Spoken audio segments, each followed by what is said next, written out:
Good morning, everybody. Today, I think I'm going to break it up in two parts, but I want to talk about death.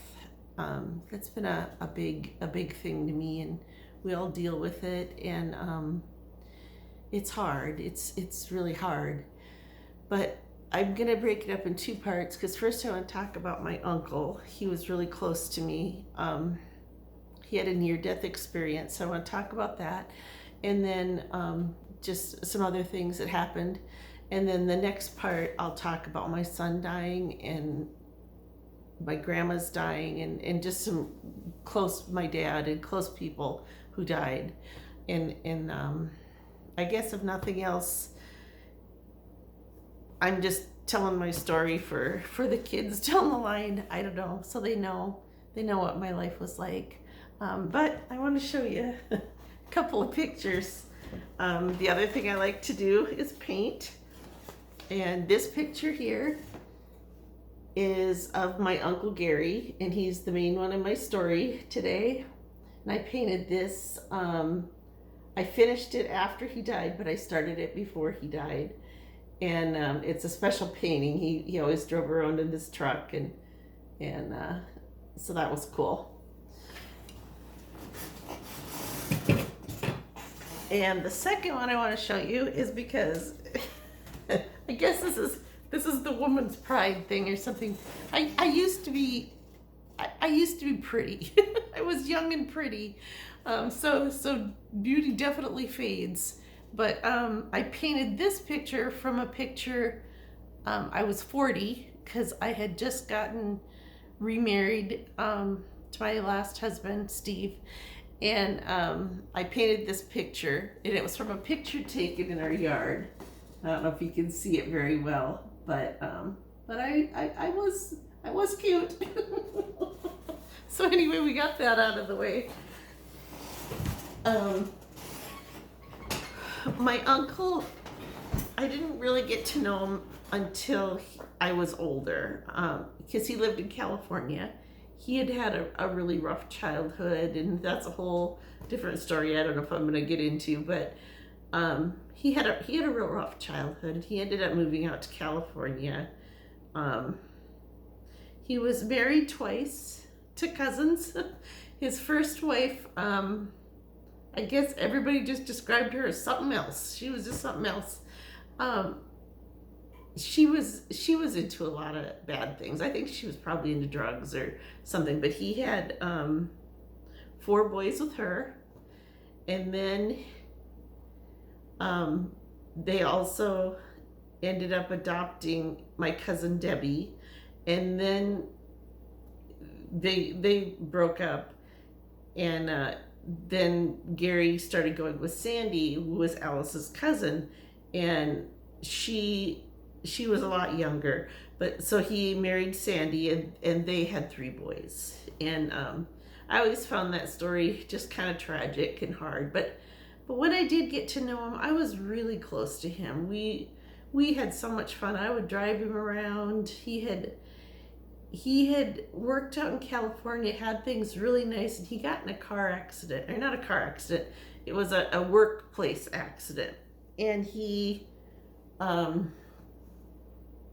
fell off this boom he was on, and he died. I mean, he died more than once. His heart quit beating. They wanted his wife Sandy to pull the plug on him, and we would talk about it, and he talked about going to see the light, that he saw the light. But before we do that, I want to read a Bible verse, and I'm going to read some Bible verses. I actually got out my Bible today. I might end up having to put on my glasses, maybe not. But I'm going to read this Bible verse. First one is, yep, I need the glasses. This is too small. Proverbs 16:16.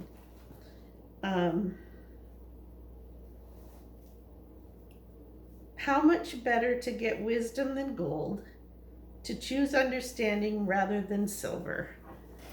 And that's so true, so true.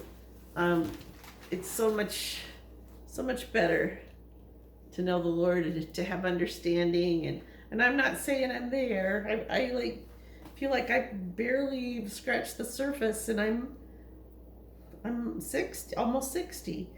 But anyway, there were things that I learned, things I've learned just in the past few years because I've been watching a lot of near death experiences. My daughter and I went to a movie about them. So that's kind of what I wanted to talk to you about, and I wanted to talk to you about not everybody goes to heaven. There is a hell. There are near death experiences where people go to hell, and it's horrible. It sounds just horrible. Every bad, horrible thing you could think of is done there. It's horrible. And that kind of brings me I've loved all of my Uncle Gary's boys. They're just really neat people, except for one. And right now I can't even think of his name. There's gonna be times I forget because of the aneurysm. But there was this one, and he got on drugs, and I don't really know what. He was really super smart. He could do computer stuff. He read Nietzsche, philosophy stuff. He studied German, so he was into speaking German. Very, very intelligent, guy. But he hated the Lord. He hated the Lord.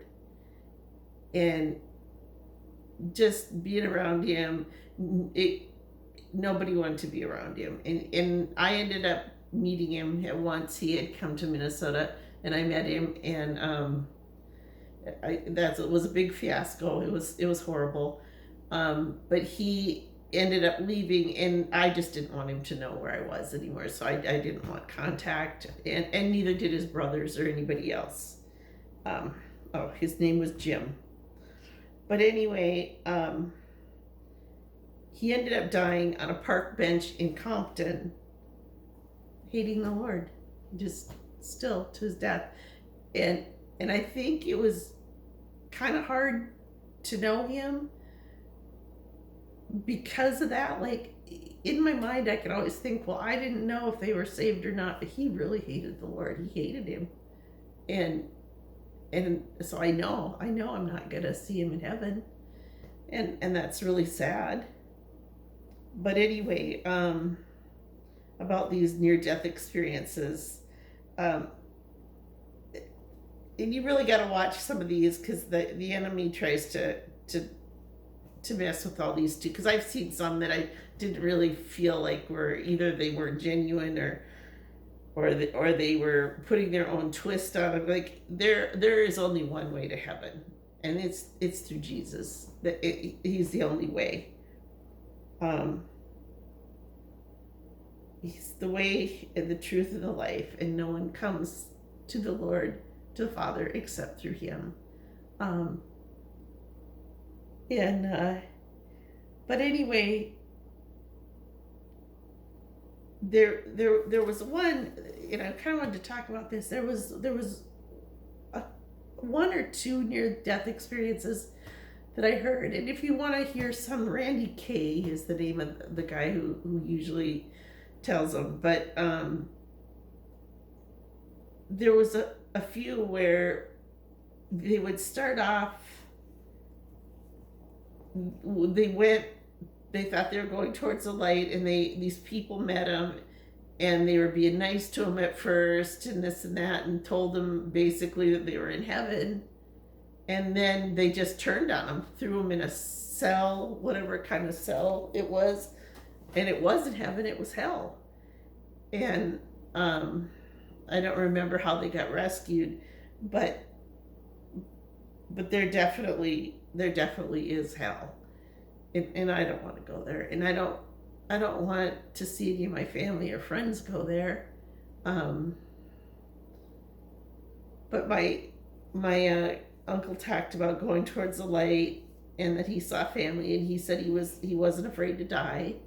And I believe he was a believer. We talked about the Lord a lot, and I witnessed him, and I'm pretty sure he he came to know the Lord. But anyway, the other thing I kind of wanted to talk about was close calls. Like my uncle had. He nearly died. Well, he did die and saw the light and all of that. But my ex-husband, and I hope he doesn't mind me bringing this up, but he was one of the people, Steve, who he just had an amazing things happen to him. Well, when I met him, he was in pretty rough shape. He had trouble with his back. He'd had a lot of injuries, but his back injuries were from a car accident he had where it rolled, and he shouldn't have lived. It was really bad.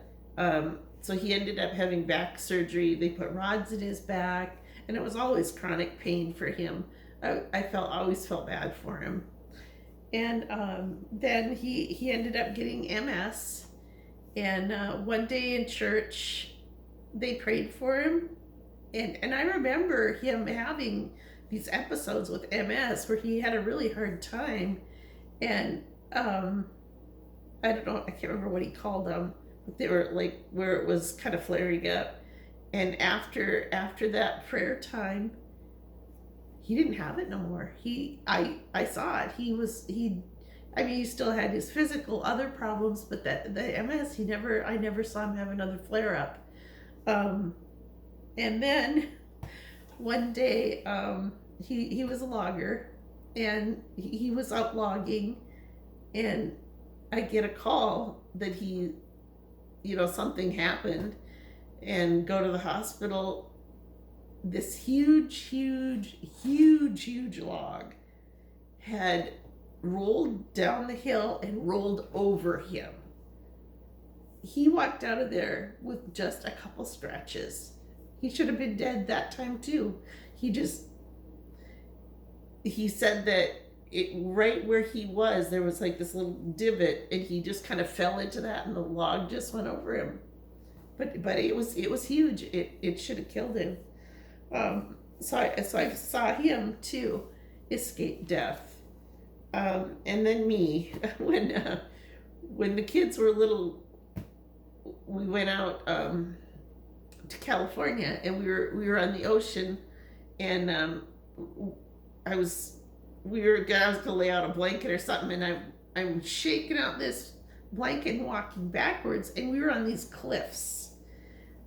I started falling down this like ravine thing. You could see water had run down to it, and it was like a 200, I don't know, it was a long ways, and it was rocky, and my husband grabbed me and pulled me up. I scared him, I scared myself. So I should have died then. There was things I did as a kid that I can't believe I lived through, but I did. One time my brother and I was swimming when we were little, and he couldn't swim and I could.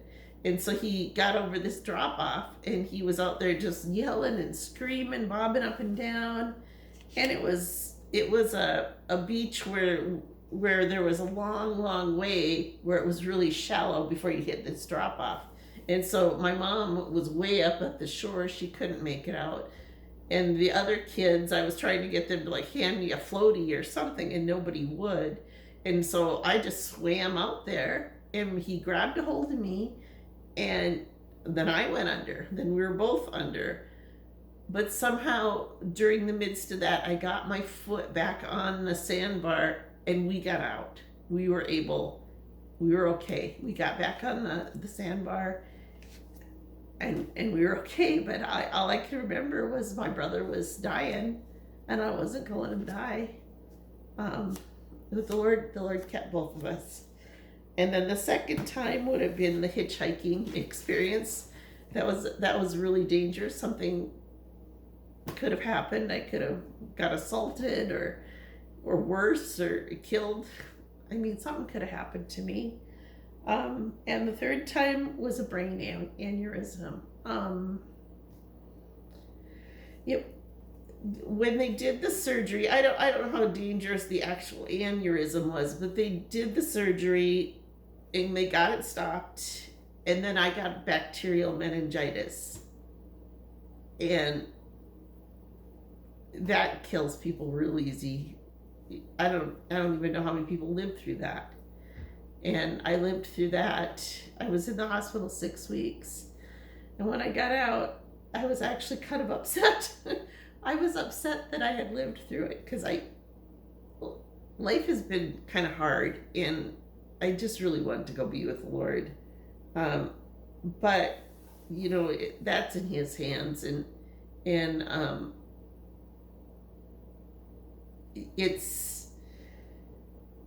there has to be a reason I'm still here, and I guess that's why I'm telling my story. But anyway, the Lord's told us that in life we're going to have tribulation, and I'm going to read that verse. It's John 16:33.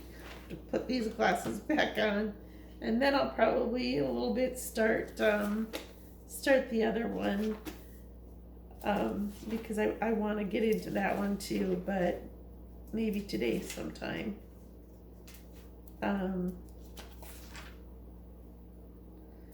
Gonna have trouble finding this. I should have found this before you started.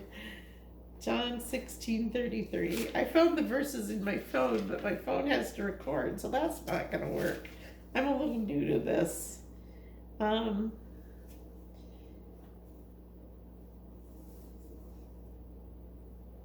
These things I have spoken to you, so that in me you may have shalom. And that means peace. I'm reading a different translation too. In the world, you will have trouble, but take heart. I have overcome the world. And the Lord is so faithful. And I just pray that you're all blessed today. And we'll come on and I'll talk about when Zach died and other people died, because I've got some neat stories about things that how the Lord comforted me, and how I made it through those times. So anyway, you have a good day. Bless you.